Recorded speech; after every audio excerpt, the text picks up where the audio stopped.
Hey Benefit Babes, Nicole Quinn here, and I'm going to show you today how I do my Benefit brow routine using one of my ride or die brow products. This is precisely my brow pencil, plus some of my other Benefit favorites. Let's get started.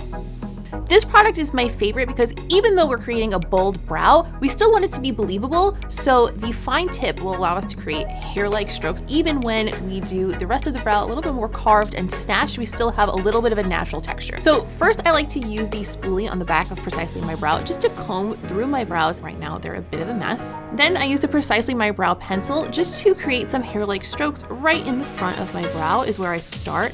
And just bring that through pretty much to around this area. I also like to create some hair-like strokes in any of the other parts of my brow where it might be a little bit sparse from some over plucking mishaps that we may have had in the past. If you ever feel like you've gone in with a little bit too much of a heavy hand, you could always grab the handy spoolie on the back and just comb through that as well, and it lightens everything back up. For the rest of the brow, I'm going to define it, especially in the tail area, with the Ka-Brow Cream Brow Gel. What I love about Ka-Brow is that it comes with its own little brush right in the cap, so it's super convenient and you can bring it with you anywhere. So I like to use Ka-Brow to just create a very crisp line underneath the brow first, usually starting from right around where I ended using the brow pencil.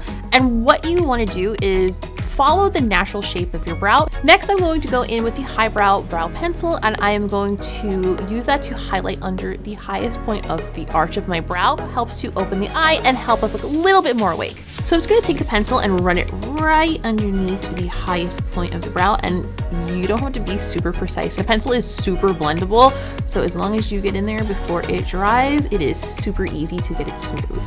And to finish everything off, I'm going to set them in place with the 24-hour brow setter. Personally, I like to go for a little bit more of a natural look with the way I set my brow hairs. I just like to comb them in the direction that they usually grow. Once you put the 24-hour brow setter in it, they're not going anywhere. So I'm going to start by combing them up in the front where we created those feathery strokes. I want the hair to look a little bit more feathery. And then as we get toward the end, just sort of sweeping it out toward my temple.